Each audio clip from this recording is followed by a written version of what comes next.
Meeting the Amherst Township Trustees called to order. Please stand for the pledge.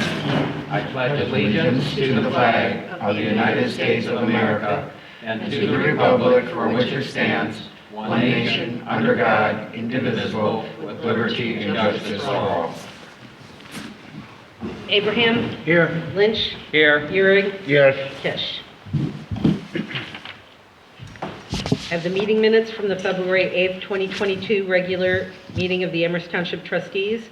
The meeting was called to order at 7 p.m. by Lynch. Pledge to the flag. Roll call, Abraham, Lynch, Euring, and Kish were all present. Also in attendance, Case Marsh, G. Lynch, T. Anderson, and R. Cerrone. 2-1-22, a motion by Euring, seconded by Abraham, to approve the January 25th, 2022 meeting minutes as read. All ayes. 2-2-22, a motion by Euring, seconded by Abraham.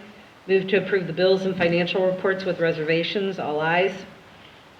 Trustee Lynch gave a short overview of the latest news regarding the ARP funds learned at the OTA Winter Conference sessions.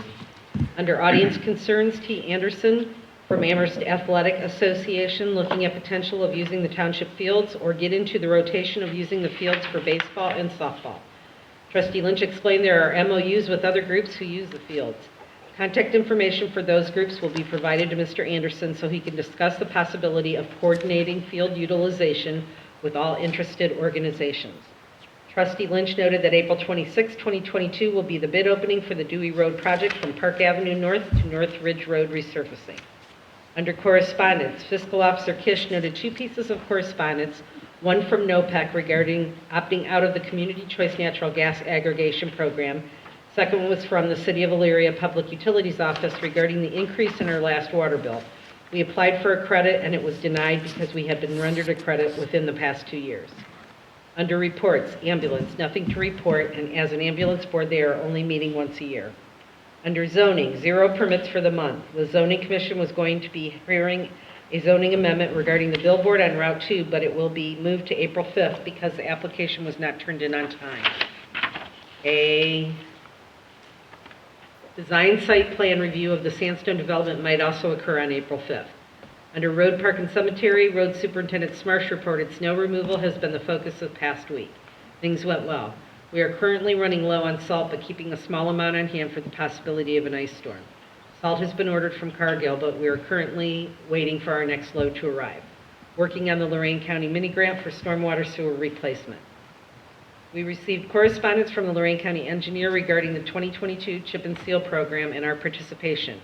We'll have to have a resolution passed by April 1st, 2022 if we want to participate. Under Phase 2 permit, Kevin already mentioned the mini grant. Trustee Lynch noted that packets contained a resolution. 2-3-22, a motion by Euring, seconded by Abraham for authorization of application for Lorain County Stormwater District mini grant financial assistance for storm sewer replacement on Broadway Street. All ayes. Trustee Euring noted the Solid Waste Policy Committee met today. The Policy Committee continued to work on the next plan update to the district solid waste plan. The next meeting is April 12th, 2022. Under complaints, they are being handled by the designated individual. Trustee Lynch announced we received notice today that Amherst Township has been approved for the 2022 NOPEC Energized Community Grant in the amount of $12,010. Trustee Lynch provided an update from Bob Klaber regarding street standard pavement specifications. A work session will be held with Bob Klaber at 7:30 a.m. on Thursday, February 17th, 2022 at the Amherst Township Hall. The next regularly scheduled meeting will be Tuesday, February 22nd, 2022 at 7 p.m. at the Amherst Township Hall. 2-4-22, motion Abraham, second by Euring to adjourn at 8:22 p.m. All ayes. Are there any changes or corrections to the February 8th meeting minutes? I have none. Can I have a motion to approve then as read? So move. Second. Euring? Yes. Abraham? Yes. Lynch? Yes. In your packets then is the credit card statement for January. All receipts are in and accounted for.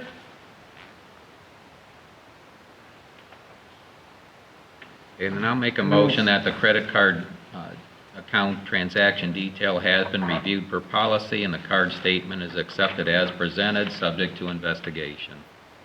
Second. My only question would be, Neil, these are convention expenses. Is that Georgie's expenses in there too, or Just yours? That's all the expenses. All right. That's everything. As far as I know, Chris, there shouldn't be anything else coming in, right?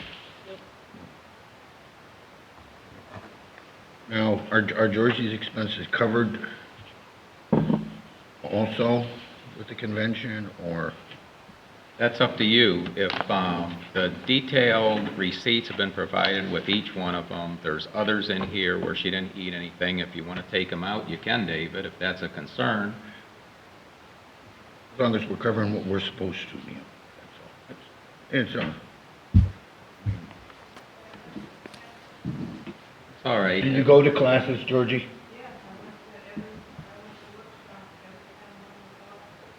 Okay. So you were down there as an employee and? Yeah, okay. There's a line there, Neil, that just, David? the person, I'll tell you employee what, and stuff. I I'll know. pay these out of my own pocket if you want me to, David, but I'd really appreciate it if you'd start going to these things and bringing the information back. I really would. You were at the Lorraine County Township Association meeting on Thursday, correct? Yes. What was the main topic? The ARPA's. ARPA. Who initiated that should be the topic? You. I did. And what information did we present there that came up at the conference that was critical to be addressed here, that our prosecutor agrees with us? Remember the conflict that was presented at the conference itself? But it's just, again, Neil, if you want, I'll pay it all. I understand what you're saying. Typically, it is $90 a day for food, and you were well under for 2 people, and that's per person is what you're allowed. Yeah, if you look at the one, we shared a salad. I don't know how you do that. We had one salad and shared it between the 2 of us. How do you want to account for that?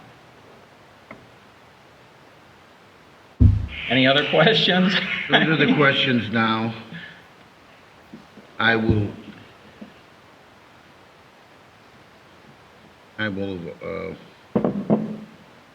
vote to pay if there's any questions,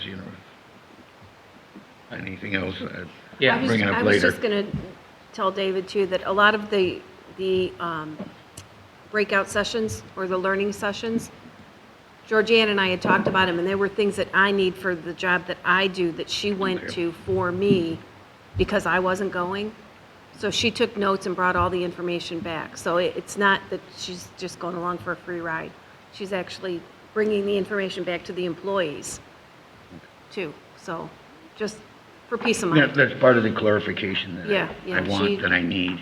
And we collaborated and went through what I would, thought was important for mine, like cemetery and some of the road paving and the UPWC, those kind of things that Georgianne sat in on for my benefit for the township. Perhaps in the future, we should authorize this ahead of time, so there's clarification, so we don't get confused. The only question I have is, how do we keep control on who goes, who doesn't go? And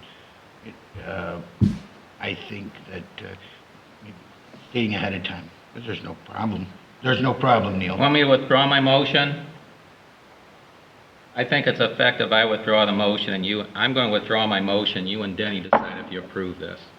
I want to recuse myself from any All right. discussion on this, David, because you seem to have a major concern about what somebody ate. So I'm recusing myself from any further discussion on this. It's up to you two what you want to do with it. Chris, I'm withdrawing my motion. All right.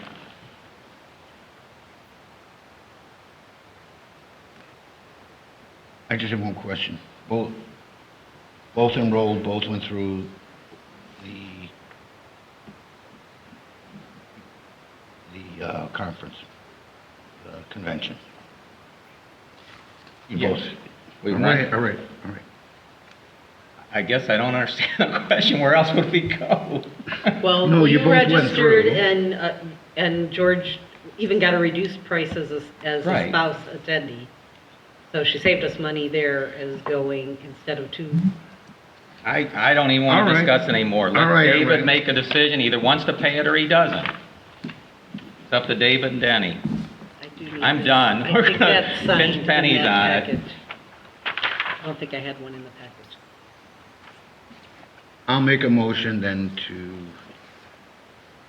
whatever the motion. To approve Yes.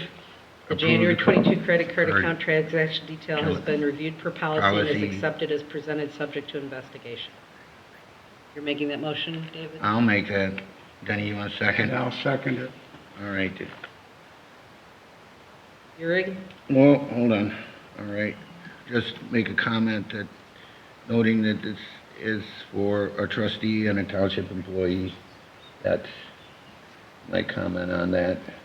That's is how this is being taken. All right.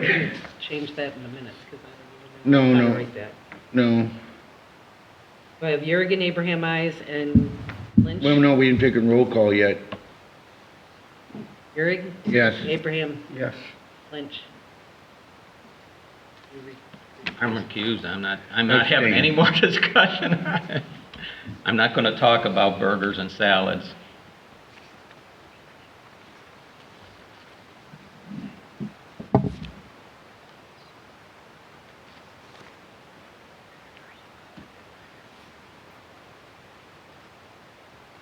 Okay, moving on to the financial reports. Revenue to date is $35,539.23, and our expenses to date are $257,390.90. You also have the payment listing for the month, or I'm sorry, for the second part of the month. In front of you, everything's pretty standard.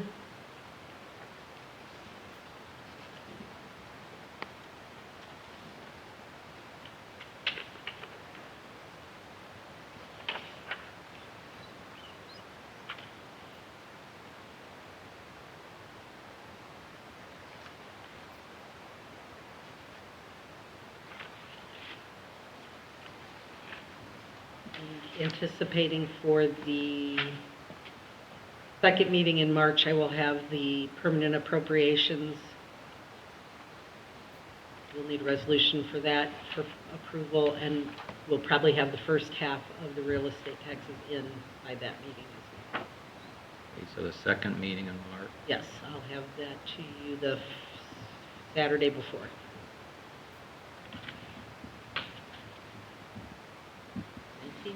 Possibly.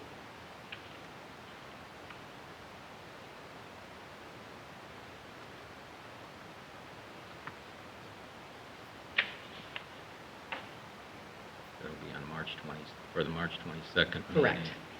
meeting. I'll get everything prepared other than the numbers. They're probably pretty, probably pretty close. I don't Pretty have a new close, but- temporary. I always go straight to what the year. Yeah.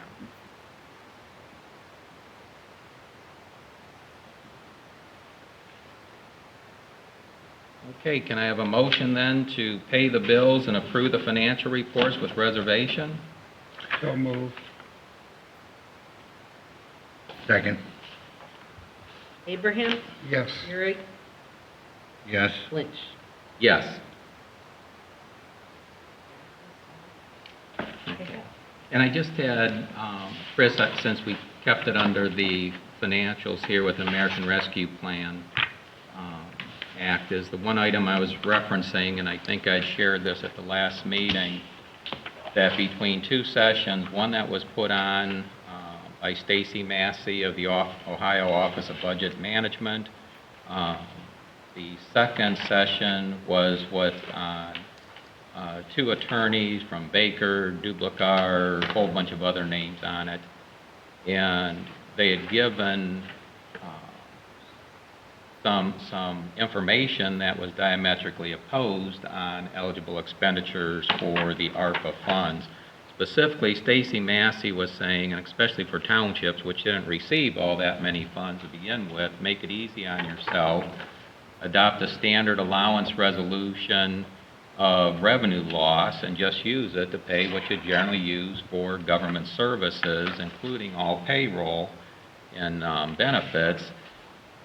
She then went through the exceptions, such as no debt service, no legal settlements, there were several others there, but the only one that at this point in time would impact us um, is for the loans that we have for our OPWC funds. Even though they're zero interest loans, now the ones we currently have for two reasons. One, they were incurred prior to March 3rd of 2021, and that's the starting point for the use of ARPA funds. But let's assume that in our future road projects, we take out any loan component to score higher so our project gets approved, is that the repayment of that loan component we can't use ARPA funds for. So you just got to watch that as you're paying the bills on it.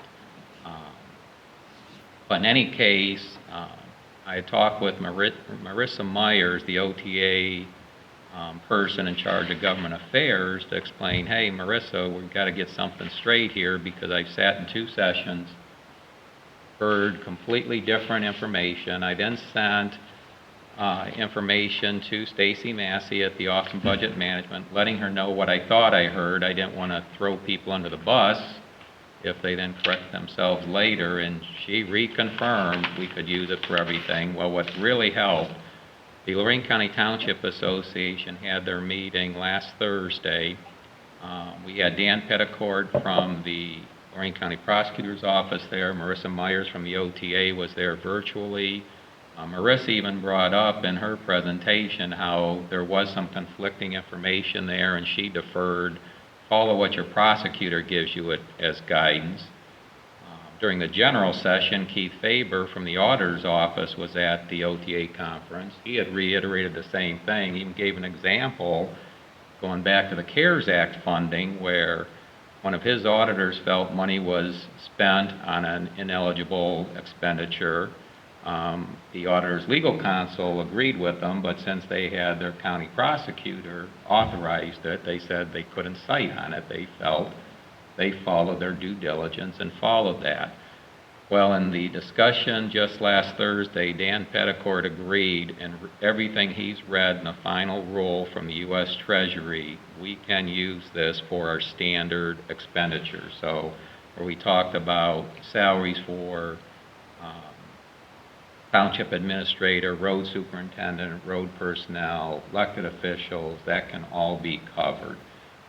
But we've got to wait till we pass that resolution. You can see I put it in here for our March meeting. This was another thing that was confusing at the work sessions. In both of them, it appeared the lawyers and the Office of Budget Management agreed we could pass this resolution now, even though this final rule doesn't take effect till April 1st. Think about this now. It doesn't take effect till April 1st, 2022, but you're talking about expenditures beginning March 3rd, 2021, that it can still cover all of those going forward. Now, we're not going to go back to 2021, but we will in 2022, so we might pass this at our next meeting, begin making expenditures, paying for costs now, but technically that final rule doesn't take effect till April 1st. Okay, and I'll have Dan Petticord from the prosecutor's office clarify all that so we have it all in writing on what we're doing. And if Dan suggests that, hey, just take everything after April 1st, we can do that too. That's not going to be an issue. But the whole thing was, as we just discussed at the down in Columbus and also yesterday, is make it easier for you, like what these attorneys in one session were saying, to keep all of that straight would have been difficult. And they straight out, they also said we couldn't use it for fire service. But that doesn't make any sense. That's a government service, but they're talking about, well, see, that's salaries and whatnot. I think they were confusing it with the interim final rule, because in that one, and I had worked with Chief Northeim and Mayor Koslow on that, and the Assistant Chief, Lieutenant Demakia, or Assistant Chief Demakia, I'm not sure his official title, weighed in, and based on the interim final rule, we couldn't come up with any way we could cover any fire costs with ARPA funds. Well, now technically we can. because that's still a government service. So with the new rule, all of our expenses can be covered. We will still probably go with the general fund and road fund expenditures as being the biggest ones to cover, because those are the ones where we tend to get the lightest in, or the closest by the end of the year, where we're, really looking at it like, hey, do we have enough to cover us till we get our first half real estate tax in the succeeding year? So if we can try and keep that shored up in terms of the revenue loss, that would be the best thing to do. So that's all I've got. I hope to have that resolution. If not at the next meeting in March, it'll be the succeeding meeting in March, depending upon the correspondence back and forth with the prosecutor's office. I sat in on a seminar on the 17th, that afternoon, and basically what you said, that's exactly what they said in that seminar, Okay, and or webinar. You got a new email today from the Office of Budget Management. You should have, and if you didn't, I forwarded the copy I received. They even spelled it out. So I think probably because they're getting so many questions, they're now getting more specific as to how to use those, and particularly for the townships, because they know no township received, above that 10 million, let alone the 1 million. We're not talking millions at all here. Okay, I'd like to welcome everyone in attendance. If anyone has anything to bring before the trustees, please raise your hand. Yeah, Jim, go ahead. I have the preliminary draft for contract. Oh, good. I was going to bug the mayor on that. 4 copies. Thank you. And on the note, you're talking there about revenue funds and all that. I had a nice conversation with the mayor, and we're going to consider going after some of the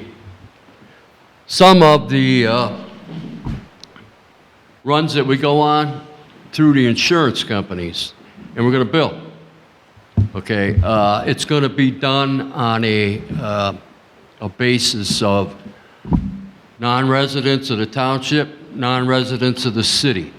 If we go out on Route 2 and have an accident with somebody from Toledo, and we'll get the information from them, and it's not that we're going to bill them, we're going to bill the insurance company. Okay, and it's going to be like a soft billing. So if we receive money back, so be it. If we don't, we're not going to bug them for it. Okay, it'd be the same thing out here on 113 or whatever. We'd have a company that will handle it all for about 15% off the top. And then the monies anything in the township, the money, they just send a check here. And you could. Is that, because I haven't seen this yet, Chief, is that written in here? Because I know the last time we discussed this with the mayor, and I was reluctant to do this, obviously said, let's look at it the next time. What we're looking at is the reason is like our first responder call volume is like through the roof. We can't really charge for the first responder stuff because it's all usually citizens or residents of the township. And to bill them is, they're paying for a levy right now. But if we go out on a turnpike, matter of fact, the other day we had a truck fire on a turnpike, and I already had the insurance company for the truck company call me, and they want to know how much the bill is. And I told them nothing. And they were like, really? Because anywhere else they have a fire, they pay a bill. It's kind of like, I know I brought it up to Denny before, and that when we have a house fire, there's an allotment in the insurance policy for $500 for the fire department. And it's like almost every insurance policy has that. We don't go after it. There's a lot of places that do go after it. But, if we have, even if it's like a kitchen fire, let's say, that allotment is in there to supplement the fire department on every homeowner's insurance policy. And how that works is if you don't use it, you ever hear these insurance companies that go on retreats and they take their employees on cruises and they take them to Vegas and stuff like that? Well, that's how they get to do that, because people don't come after that money. It's there. You pay it the minute that you have a homeowner's insurance policy, you're paying for it. It's not like we're going into their wallet and pulling it out. It's something that's there, it's there to be used, you know?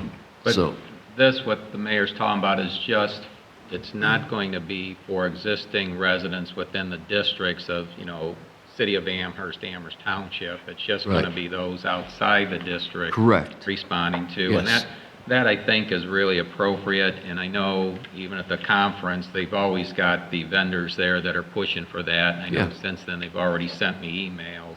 Because I had just stopped to talk with one of them just to see how they go through, and the 15% sounds like the going rate that they're using.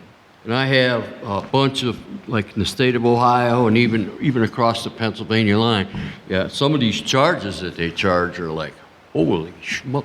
I mean, it's a lot of money. I don't think we need to go that elaborate, they charge for an engine, they charge for, actually, they have a count on if the guy that's operating a truck, let's say it's a 3-man crew, the operator gets a certain rate of money, the officer gets more money, the fireman in the back, of course, he's in the bottom scale, but, it's like, I don't think we need to go to that. For example, for setting up a landing zone for a helicopter, it's like $500. I mean, really?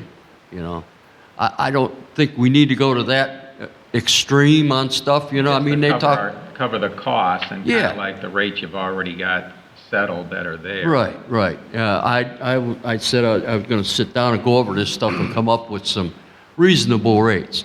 And I don't think any insurance company would frown on it because, like I said, I got them call me now. What do we owe you? So, it's becoming more of a thing that people are collecting it. We had a volume record year last year. We had 1,057 calls. So. And it hasn't let up. What is this, the 22nd of the month, and we're already at 190 calls since the first of the year. So the way we're going, Yeah. Do you know, I'd asked this before and we didn't have the information. Are there other communities in our surrounding area that do this right yes. now? Well, a lot of the ambulance people, the departments that run ambulance, Right. they charge. Yeah, and that's where ours is different since we've got a ambulance district. Correct. With the three of Yeah, us that's now. right. And, But that's what I'm saying, it behoove us to do the fire end of it. Right. Car fires, car accidents, truck fires, this stuff on the turnpike that's in the township. Right. Route 2. Yeah, the Route 2 on the turnpike Yeah. is where we get Well, those big Middle Ridge high-dollar Road, ones. you know how that is, But, yeah, we could certainly do that. There's a half a dozen good vendors out there that will, do the billing for you. Right. They take their share and they just write the check and send it right to Chris. And all you have to do is deposit it. Yeah. And same thing in our city. You go to, if whatever's in the city would go to the auditor's office and they just deposit it. Whether it's earmarked on a line item account or whatever, Okay. So, but we're going to look into it. We're going to come up with some prices, and then I'll get with you. Okay. So, but I think it's time. Yeah, I agree with supplement- you. That's why the last time, because we were also phasing over from, where we had two different fire services within the township, we said, let's just get this agreement together now, and let's discuss that in the next term. And that's why I was asking if there's something included here, because that's one of the things I wanted to discuss with the mayor. It's not in that contract at this time. I think that'd be maybe something separate that we would probably come up with. I think everything else is in there in the contract. They did it for 5 years. That's my understanding. You wanted to go that route? I did. I haven't discussed that in No, that's detail 5 with the years is trustees, good. but I really wanted to go from 5 versus 3. And we've done 5 before. Back when Chief Northeim was here, we had done a 5-year. Yeah. But again, it was always more problematic because we're dealing with 2 at that time fire service agreements, and then the other Right. one didn't want to go 5. So then they got kind of out of sync. Yeah. But, everything south of the turnpike, I don't think that I think we've got more calls north of the turnpike than we do south. That trailer park over there, we do run a lot of EMS calls out there, but, as far as fire and accidents and everything else goes, really, there's not a big deal. And we seem to be able to get to anywhere out there, a good amount of time. And I am doing automatic aid, so that's a plus for us, and works out well. So, Okay. How far is Amherst from becoming a full-time department? I've asked that a lot, but because of the fact that right now I have 36 members, and a lot of them are full-time firemen in other places, but they live in Amherst, and they have that desire to be there and do the job, and we get out of there in a timely fashion. People think we are full-time, and I'm the only full-time guy, so. But the other day we had I'll give you an example. The fire we had on Corey Road where the gentleman lit the place on fire. And that was a Monday morning. 10 years ago on a Monday morning, you'd be lucky to get 5 guys. I had 21 guys on that fire call. Where was that at on Corey Road? Johnny Volak's old house. North Korea, up by North- Route 2. North Corey? Yeah, Okay. That was in Amherst then. yeah. So, that's how it works out for us. All them guys work different shifts, so I got some guys available for, 2 or 3, 4, 24 hours a day, and it works out real well. So as far as full-time goes, yeah, it probably wouldn't hurt to start considering it now that we're mounting up, thousands. There's places out there that have 400 calls that are full-time.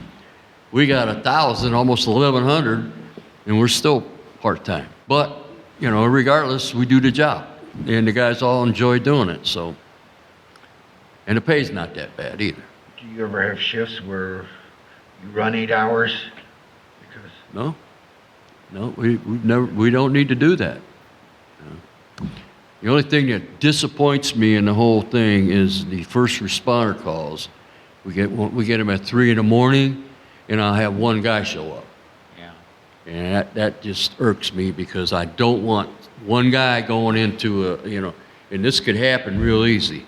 Come out here to Hidden Valley to a drug overdose, and the sheriff's in Columbia, Life Care is in Elyria assisting, and the Amherst police are tied up, and I got one guy going into a house. You don't know what you're going into, So I kind of yell a little bit at people, saying you need to get your butt out of bed. So, but I don't think people appreciate, they see the easy times for like fire personnel, they don't necessarily see the hard times, and that's one thing that's just like our road guys. Yeah. You gotta go when you gotta go. It's, I know the next snow event is simple. It's gonna hit in the morning, it's gonna hit at night. yeah, How do you schedule shifts for that? You can't.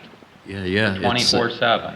When the call comes in, I raised my hand in front of the mayor years ago, and I took an oath, and I'm still doing it. I told this mayor, don't expect me to sleep when that thing goes off in the morning, 3 in the morning, because I ain't sleeping. I'm nosy. I gotta go. It's still tough. Yeah. Tough. I appreciate, Jim. I'll get through this, and only so we don't disrupt it and go back in the fire. I want to make sure that my fellow trustees hear this. I discussed with you before the meeting, but the chief's been talking about the traffic preemptors, and the real traffic signal he's most concerned with is the one at Middle Ridge and 58.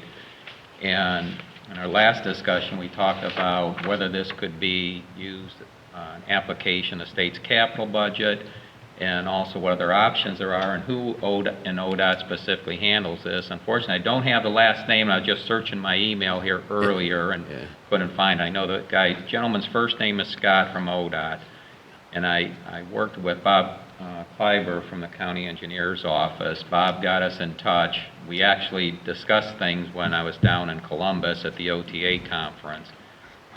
He doesn't think it'll be eligible for the state capital budget, but I've since talked with State Rep Dick Stein, and he says, hey, put it in. He says, it doesn't hurt to put it in, so he offered to talk with, he says, give his office a call.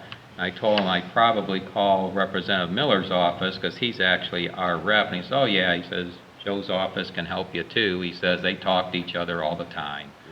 And, but he suggested putting it in, but I can tell you what ODOT told me, and if this is wrong, we need to find out, Jim, is he said ODOT did a study, which I asked him to send me, which I haven't received yet, so I'm going to have to bug him now. It's been almost 2 weeks, that the ones that are audibly signaled, which is what you want, so that all the safety forces can use them, you don't need a special transponder in your vehicle. Yep. He says ODOT did a study and claimed those were not effective. And the only ones they would put in at their cost were the ones where you have to have a transponder in the vehicle to signal the preemptor. And that they would only provide 4 units for 4 vehicles, and they only update it as they're going through a change in their traffic signal, which we know the one here at 58 and Middle Ridge is scheduled to be updated. Right. He told me the one at 58 and 113 won't be for another 20 years. I can't imagine anything lasting 20 years. You can't even get that out of a refrigerator anymore like you used to. But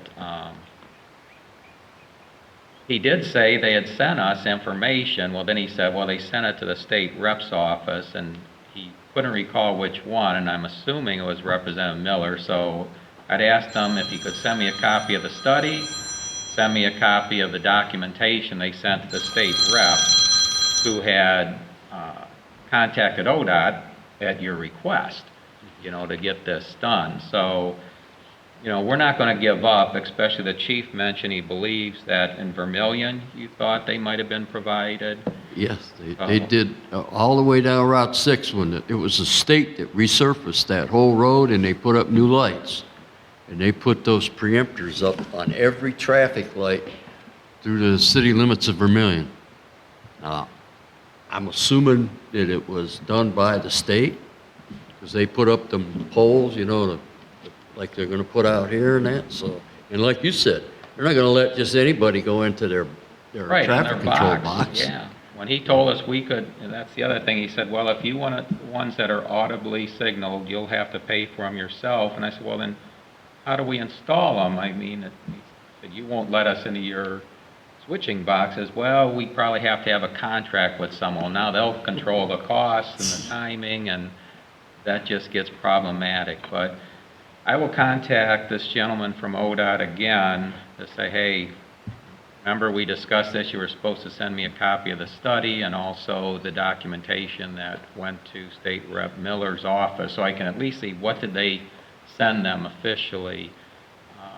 And maybe, Chief, if you can quiz or find out from Vermillion if that's the case, 'cause Yeah, it might be nice to know, here's a precedent where you did cover it. And that does remind me, and this may have been where that was done, I don't know, being a state route. His first name was Scott. He did mention that there may be funding available through NWACA for something like this. He did discuss that. But that's something we'd have to, again, work through the county engineer, and the mayor on to see if we can get that. Those tend to take a while to get approved. You're dealing with a huge board making decisions on stuff like that. Okay. But if you haven't given up on it, we'll pursue it. When I get home, I'll forward the information I have, so you also have the direct contact information for the person at ODOT that we need to work with on this. So we both have all his information, because it's nice when you have the individual that makes the decision. Yeah. Okay? Okay. All right, there any other questions on fire? No, I have none. Okay. Is there anything else, Chief? No, that's it. Okay. Well, then we're still in correspondence, or actually, we'll move on to correspondence. Chris? I just have the 4 pieces of correspondence that were received today for public record requests. 2 of the pieces were forwarded on to the zoning inspector for his assistance, because it's all about his meeting records. And the other 2 we discussed on how I will handle those responses. Okay. Yeah, and the trustees have the copies for 2 of those requests. As far as the, as long as, and Linda, you'll see Remy tomorrow, let him know, going back to 2006, that can be anywhere from 50 to 100 records. I would just have them get a rough estimate, but we'll have to contact this individual and say, you got to prepay for something like that. We give the first 10 free, but you know, we're not going to be standing here digging out records and copying them down for something from 2006. And Remy may also want to discuss this with the prosecutor's office, just so that he's aware of it. I think it's also appropriate, since they're talking about a former township employee, I'm going to contact that township employee. I think they should be aware, hey, you got somebody out there, we don't know who it is, asking for public records that deal with you specifically, not the township operations. So that just seems like I think they have a right to know. I certainly want to know if somebody's asking about me. So I'm going to let Yeah, them that know. was 3 of the 4. 3? Were about someone specifically. yeah. The other one was about Westwood Mobile Home Park. Oh, and that from the same individual, or is No, that something no. else? Oh, okay. Somebody totally different. Yeah, I didn't see that, so I don't even know what that's about. They were asking for records for Westwood Mobile Home Park as far as any zoning violations, any permits that they've pulled, any, Certificates of occupancy. certificates of occupancy, and any, Fire code violations. okay, thank you. Yeah. So that'll be Remy, because I'm not sure exactly how we handle mobile home parks. Was an individual or a legal firm? It's I think you have it there, don't you, I Trish? have it right. It's from Armada Analytics in Greenville, South Carolina. No idea. Okay. That trailer park, that trailer park has other parks besides this one. And one of those might be in South Carolina, because they have Florida, Columbus. They own like 5 or 6 across the United States. So I already answered their public request for the outstanding fire code violations. She sent me an email, or forwarded the email, somebody sent me the email. I sent it back to them that there are none at this time, so, Lindsay McQuitty. what's that? Lindsay McQuitty. Yep. Okay. That's There good you to go. know. Good to know. You responded to that, okay. Right. Anything else, Chris? That's all I have. David? I have nothing to bring forward at this Hey, time. Denny? Nothing. Okay, I do have one, you got a copy in your packet. This is from Reese Dunton from Lorraine County Community Development.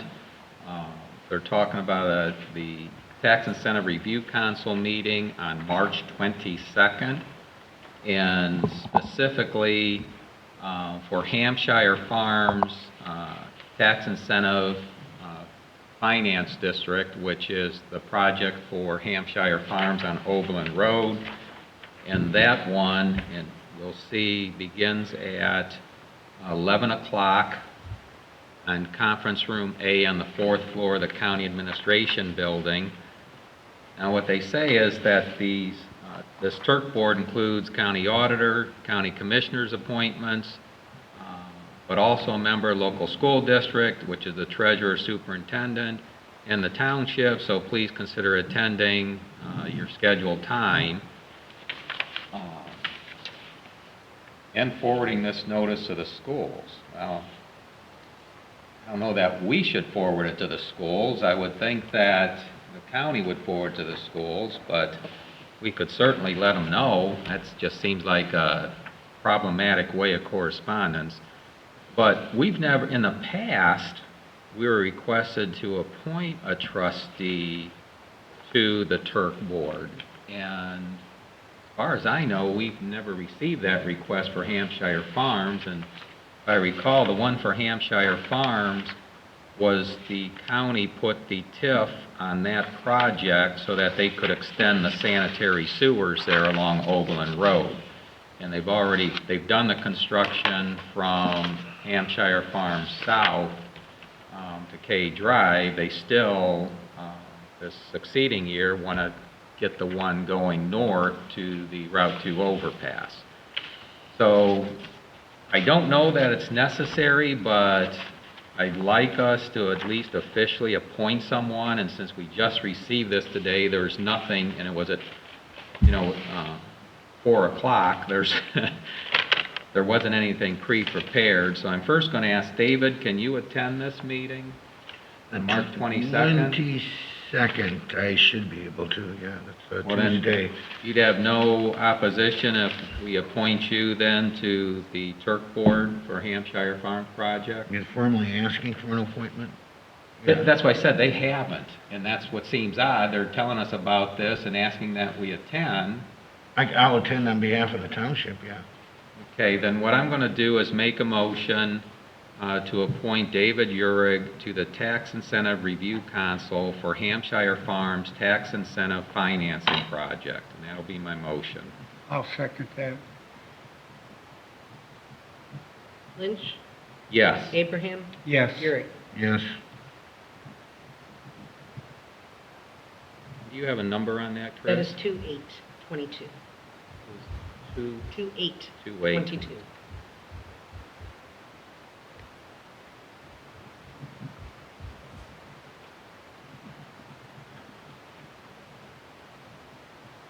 And I'll send an email back to this Reese Dunton, letting them know we've appointed David, but also recommending they should send it to the schools. I may copy Superintendent Sayers on it so he sees the same thing, and maybe they just didn't have their contact information, I don't know, or know what school district that's in. But that's definitely an Amherst school district.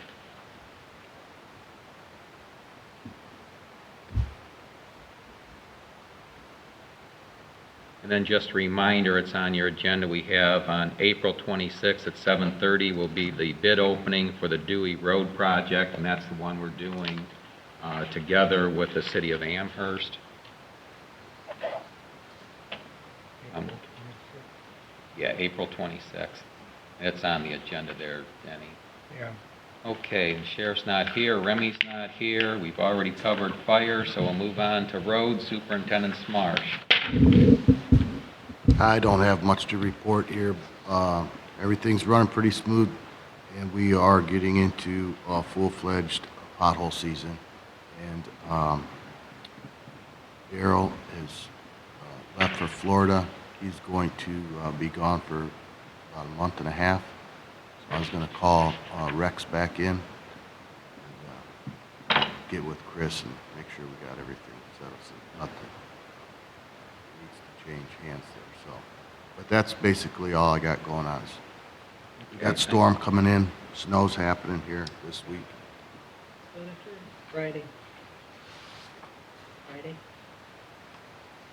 Storm. We'll see how bad it is. Okay, does anyone have any questions for Kevin? Okay, you do have in your packet, which I want to cover under roads, is the adoption of general rules and regulations setting standards and requirements for the engineer's standards for street development in Amherst Township, and rescinding all previous resolutions regarding street development. The trustees are aware we've been working on this now, it's not quite a year with the county. And just give a little history, this started at the Lorraine County Commissioners level, is different developers throughout the county were asking for a standard road standard throughout all the townships. Well, that's not going to happen. And I think they finally realized that. I happened to be at one of their meetings and even mentioned, I don't think you really want what you're asking for, because what you're going to get is the toughest standard you can imagine if it's one that has to cover everyone. But then you had disagreement in the townships. Some of them want strictly asphalt roads, some want just concrete roads, some of them it depends upon where the development's going to be. some want curbs and gutters, some want no curbs and gutters, and they all have logic for why they want it that way. Now, we've always had standards here in Amherst Township. Probably the unfortunate thing on our standard was that it would spell out some of the requirements versus just citing a specific ODOT specification. And working with the county engineer's office, they had gone through that, hey, some of these standards have changed. Now yours is in conflict with what the standard is. So the recommendation was just cite the current ODOT specification. They also took where we used to have a separate specification and graphical representation for residential streets and also for commercial and industrial streets. They combined that into a single document to avoid any confusion between people, and they actually did a pretty nice job on it. The one you have in front of you is the one you've seen before. It's only 8.5 by 11, so it puts things in mice print, but they've got this in larger sizes for different developers coming through.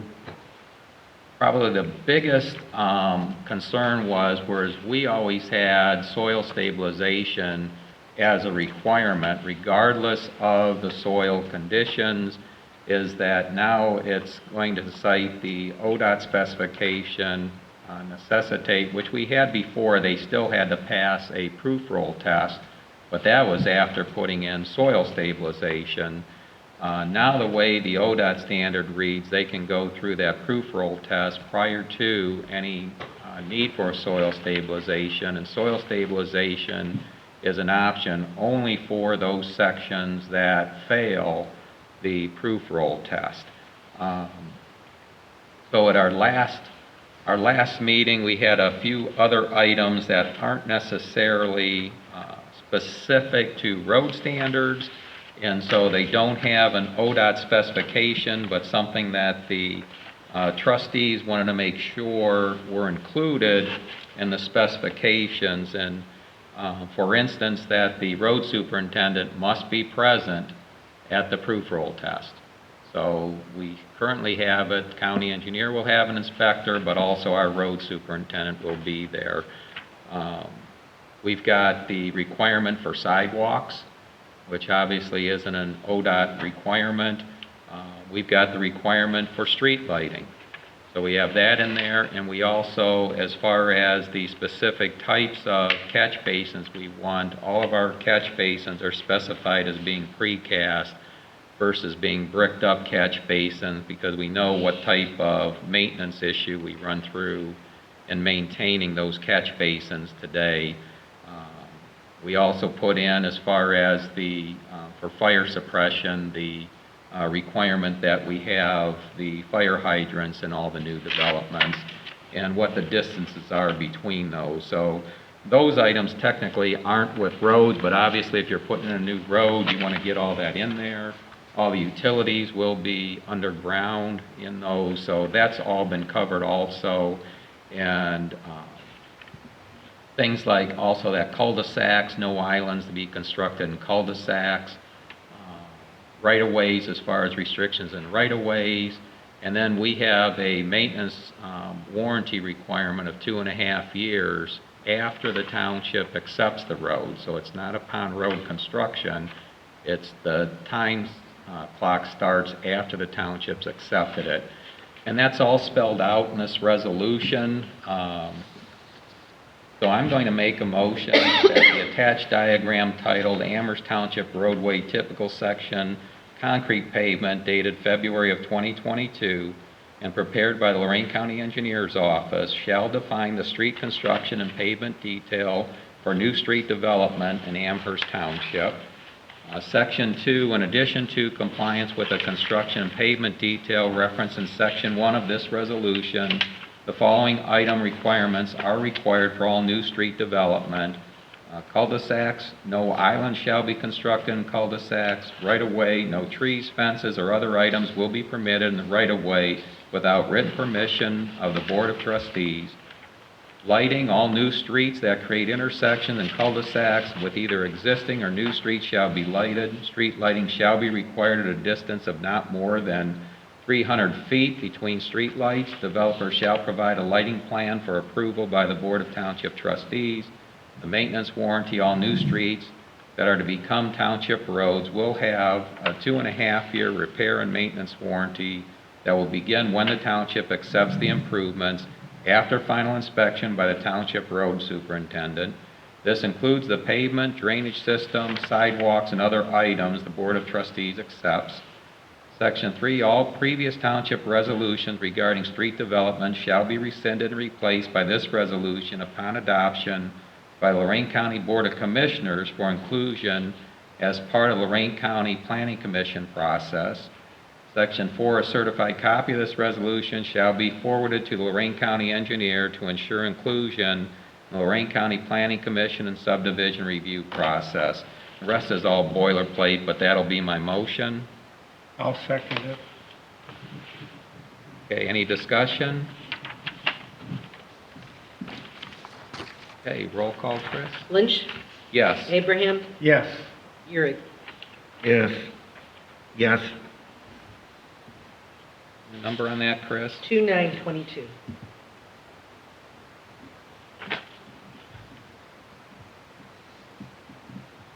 Does that certified copy go to Bob Claiborne? Yeah, it'll be to Bob and requesting that he take it to the county commissioners because, again, as it's been explained by the prosecutor's office, the county engineer really has jurisdiction over the road specification, but we're going back to when the Board of Commissioners originally asked for the township input because every township has different requirements. So the county commissioners are just trying to make sure that they get the input from the township. So it's still the county commissioners have to take action on this. Okay.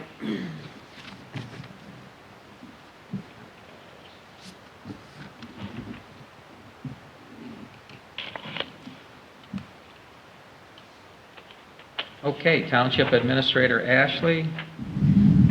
The only thing that I wanted to bring to your attention tonight was the wreaths across America. I did send you guys an email Good. this afternoon. I was contacted by them. They would like permission to go into our 2 cemeteries to put wreaths on the veterans' graves for Christmas. No cost to the township. They do all this by fundraising. They're not even sure at this point if they're going to be able to incorporate all the cemeteries. They're just trying to get a kind of an idea of how many are going to be in Lorraine County. They're trying to get as many as possible. Are all the veterans' graves clearly marked? No, No. no. So I just told Kevin I'm going to do some research for it. If you decide that you want to participate in this, I can do some research looking under the Ancestry.com. And I'll do that on my time. It's not going to be on township. Is this just going to be township-owned cemeteries? Because we own the 2 cemeteries, but we've got Ridge Hill also in the Right. township. She is she's trying to get a list of every cemetery. I did give her Ridge Hill's name and phone number, contact information.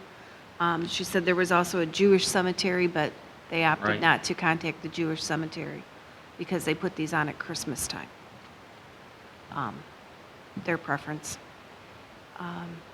She's contacted Amherst, Lorraine, Elyria, all the other Okay. cemeteries in the county. She was unaware of Kindig Cemetery. She was only actually calling about Middle Ridge and was surprised to find out that we had another one hidden over on Quarry. So basically, if you want to participate in it, I just have to fill out a contact at location approval form, just giving them permission to be able to come in. She will also leave extra wreaths at our place here that we could give to families if we were to miss a veteran or if it were, to come to our attention. And they will either come and pick up the wreaths or we can remove them ourselves. It's completely up to our discretion. Okay, do we need a formal motion on this then? I don't think so. I think if we just fill out the contact form, really it's just giving them permission. Just to come into the cemeteries, put the wreaths down, and then pick them up later, right? Right, at no cost to us. Yeah, I mean, our cemetery rules and regulations now, if they leave something there too long, we have the right to toss it, because obviously we got to keep them cleaned up, Right, but, right. yeah, I don't know that we even need our permission. but, okay. I have Just no bring it to your objection. attention. Yeah, And I talked to Kevin, and he said that, I'll throw you under the bus. He said it was okay. I wanted to make sure with him first that it wasn't going to be a, yeah. Well, the You know, toughest an thing's gonna be inconvenience to those them or a older hassle. ones identifying them. right. We'll see what we can do. It's a challenge. Yeah, maybe Veteran Services can help you. I have a lot of places I can call and Okay. get information from. I'm sorry? There's an Eagle project, right? There you go. I've called them before for other projects, and they don't call back. Yeah, it depends who the leader is on any given year and whether there's someone going for their Eagle Scout. They're always Right. looking for But projects. that is a good idea, Chris. I can contact them, too.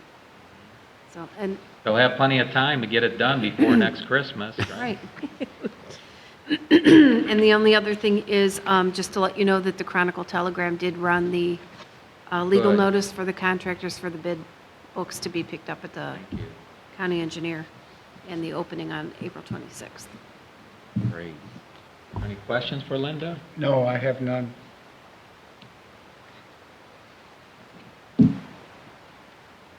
Okay, as far as Lorco, I guess the only thing I have to report there is, I think you guys are aware that Lorco has taken over all the wastewater treatment at the Cinnamon Lakes development in Ashland County at their request, as previously Rural Water took over the provision of water service there.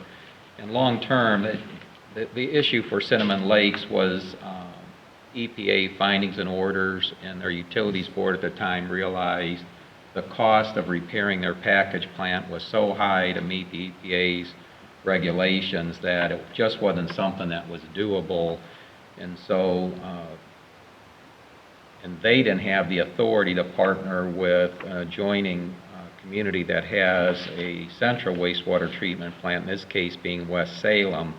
So they asked Lorco to intercede on their behalf, and Lorco and West Salem had agreed to how they can do this. West Salem also had some EPA issues that they had to deal with, and at this point, all the communities believe this is going to be the lowest cost option.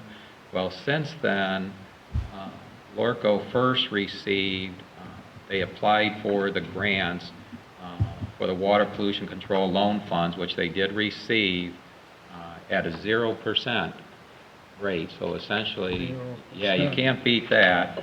But that covered part of the project. Since then, if you recall, there was the ARPA funding that was made available for wastewater treatment from the state of Ohio. They got a $750,000, I think it was $750 million award there.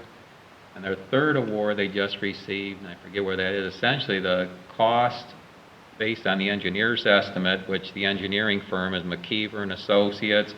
It looks like for the transmission line from Cinnamon Lakes to West Salem, we might get that all covered pretty much with grant money. That's great. Yeah, so essentially you'll just have, there are some upgrades to some of the lift stations within Cinnamon Lakes itself and some replacement. Those will be borne by the homeowners there, but they aren't going to have any assessed cost for the actual transmission line. So this will be a multi-million-dollar project that is going to be covered here, and again, it's just because of the timing. Now, we don't know with the way inflation's going if the original engineer's estimate is still a good estimate, because everybody knows, you know, that the numbers you get fixed from a year ago to what they are now can change drastically. So we'll see where that goes. Fortunately, with the Water Pollution Control Loan Fund, the contract language does allow where there could be an increased amount, but the others, obviously, that's not the case. So at this point, we don't think there's going to be any cost. We think it's all covered, which we never expected to be the case. But that could change just because of the inflation of the materials. But and it hasn't been bid yet, so ultimately it's going to come down to what the bid price is. Okay, as far as stormwater management, Phase 2 MS4, all the trustees are aware, and the road superintendent, we're working on the grant application that's due March 31st. which will be the next phase for the Bat House ditch. We still don't know how long that is. You've seen the information that Pete Zawick from the county engineer's office put out, and in Pete's email correspondence, this can be broken down to smaller chunks depending upon what the costs are. The way I see it is Pete kind of punted the ball back to Don Romankak, who's the Director of Stormwater Management, to come up with the estimate. And I only sent to Linda and Kevin the email. I just didn't want to be blasting everybody with emails on this, asking Don, hey, we're still waiting for the information to fill out the grant request, and March 31st is going to come up real quick. And I know we started on this as early as we could, starting last year, but we're at the mercy of getting the numbers to put into the request. And I was hoping that through the stormwater district that they might actually do the walking and contact the property owners. Linda did give a list, which you've all seen, of the property owners. Wasn't that bad. I think there were maybe 12, less than 15 total property owners along that section of the ditch, and if it gets split in two, we're down to 6, and then even that one, Pete Zawick was saying we may even have to split further, but again, it all comes down to cost.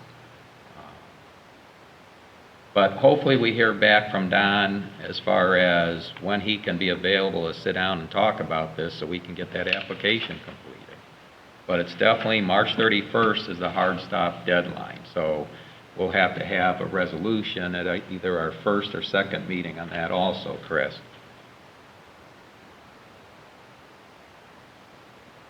Okay, we'll move on to complaints. Let's see, the one that's open, Remy's not here, for property maintenance. David, you asked me to keep this one on the lighting issue at D and Rustic Hill open, just so you could verify Ohio Edison had completed it. I was by and the light was partially on. I went by later and it was out again. I recalled it in the process, found out that a light at approximately 206 Rustic Hill at the intersection of Rosedale and Rustic Hill, that light was out also. So that light's been called in. And there's a problem with the light at the railroad right here on the south side of the tracks, Neil. And that light has been called in a couple of times, but it's intermittent, it's on and off. That would be the south side of the railroad right here, by the storage place. But, you know, as far as that goes, I don't know if we need to track lights per se. We've been handling them as they came up. This one just happened to be on the, get on the complaint list, and decided to leave it until we, until it gets back on, just because it showed up already. But the rest of them, I just to let you know, there are other lights out there. Okay, so did you I'm want sure me to Kevin- leave this on, or? Yeah, you can until I see that the light's on. Like I said, because it got put there, we'll just leave it there. But as far as the other ones, no, just to let you know that there were other lights there. We'll see in the next few days if the, They've been called in multiple times. pardon? The lights that you're talking about on D and the one up on Rosedale and Rustic Hill have been called in multiple times, because I called them in myself, and I had a couple residents call them in. Really? So I don't know, what they tell me when I call them in is if it's something simple as a light bulb or whatever, they can change it. But if it happens to be, I don't know, like a ballast basically in there, then that requires a bigger repair, and they put it on a list. And when they get time, they can come out and repair it. Sometimes they have to take the head off the light and fix it. And do basically the guts and redo it. When And if I saw that's the the case, light, then it- it takes longer. I used to do that for a living. They Mhm. actually changed the heads. Okay. They take the old head off, put the new one on. They'll tell you whatever they want to get out of doing it, but. It looked, Yeah, they're usually they're in storm mode. Well, and that too, that's why they said they'll put it on the list and get to it, so. Yeah. They have been called in multiple times. the light at, when I saw the light at T Drive, it was rather sick looking, if you don't mind me saying it that way. It was just, off color and just kind of weak, so. They're 40 years old. You know, they're original to the development. They may have been replaced.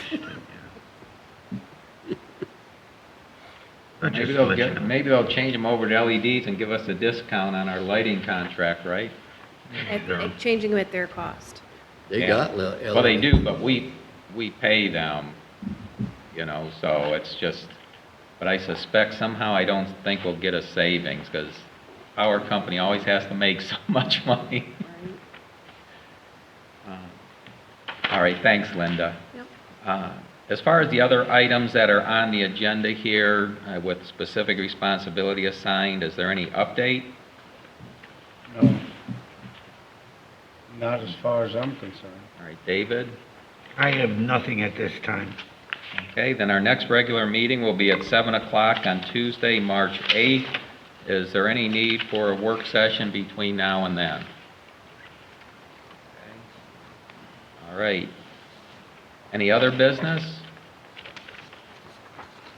Is there any need for an executive session? No, sir. Okay, then can I have a motion to adjourn? So moved. Second? Yeah, Jim? The allotment up here, has that been determined when they're gonna start on it, or? Well, as far as starting, I guess that's a relative term. They probably think they already have, but the last discussion I had with our zoning inspector was that this is for they call it the sandstone development, that the developers were hoping to have an informal presentation of the zoning commission at their next meeting, which will be, let's see, the first Tuesday is March 8th, that they'd have an informal presentation, but that wasn't guaranteed yet. And when the trustees just met last Thursday morning, Remy Cerrone, our zoning inspector, actually walked in with some updated prints that we hadn't seen since we were there. County engineer was there. We all were looking at them for the first time, but Remy was just dropping them off. He wasn't working and said, hey, here's some extra prints fresh off the press.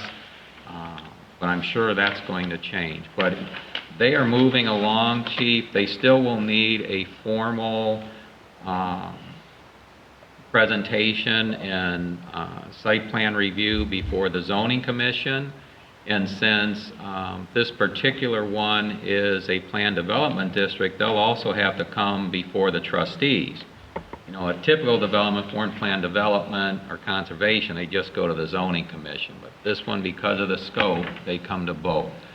So most likely, which was just read in our minutes here, the developer's plan is they're hoping on April 5th to do their formal presentation before the zoning commission. But again, it's all subject to them getting all their documentation put together that they require. And, you know, I know Chris has been in touch with the township as far as what's going on.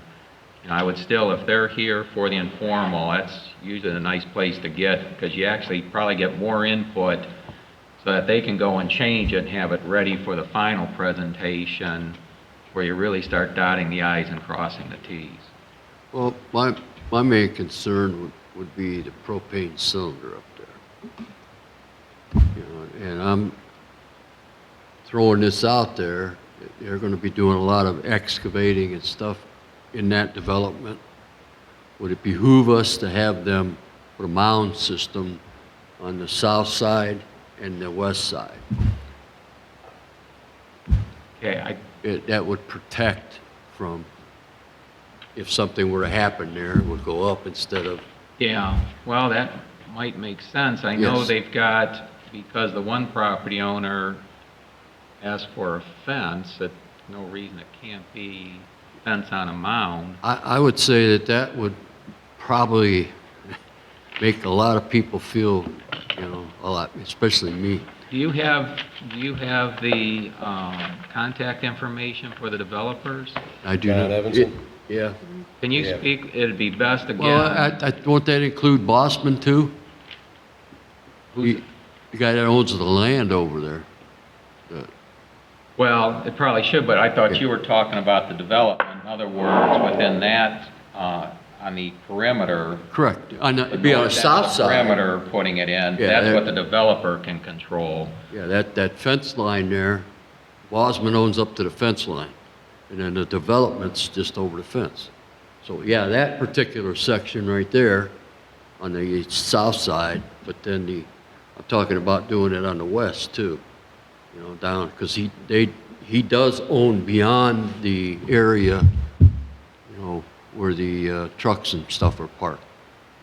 Okay, So- well, we have to see it. I think the best thing is, you know, contact the developer directly so that if he has any questions, you can discuss it, so I'm Yes. not, you know, none of us are in between. Right, right. Because I'm sure if they can accommodate that, they will for the safety, and now's the time Yeah, early yeah. on, because it's the lowest cost for them. Yep.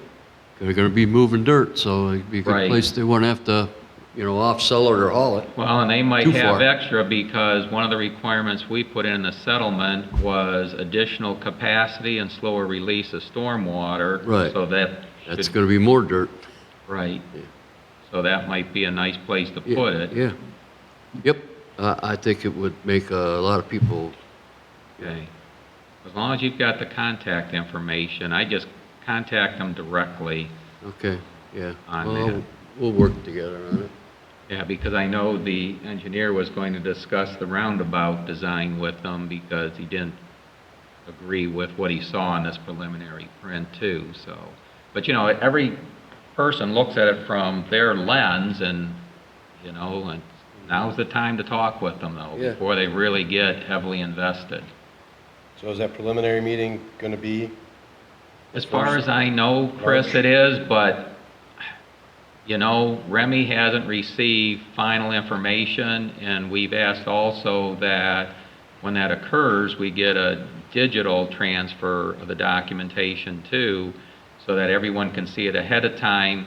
Preliminary, you typically don't have to see it ahead of time, but it helps. You know, that's what the preliminary is here. Now we're going to show it to you so they can make adjustments before it comes into final. But it still would help if we had it. Then it helps here because you can put it up on a display versus they bring in a paper copy and, you know, you're not sure what somebody's really looking at and it's hard to see. So at this point, we're assuming it is, but it's not definite. We'll know when they walk in the door on the day of Well, the I'm meeting. hoping we know before that. It's, you know, I think most of it's working. They're working with Bramhall Engineering, and it's probably whoever's assigned to that project and how quickly they can make adjustments. As, you know, like I know the county engineer was going to talk to them about roundabouts, and now Chief Wilhelm may talk about mounding in an area that we didn't request it, but now's the time, and you know, if they can't get it down, they can at least discuss it at the meeting. Hey, we received this request and have the intention to do it, or this is the difficulty we're going to have if we try to do that. Okay. All right? Yep. All right. Nothing else, Chris? You have a motion and a second to I'm adjourn? sorry, who made the motion? It was, oh, okay, Abraham, Yes. Euring, Yes. Lynch. Yes.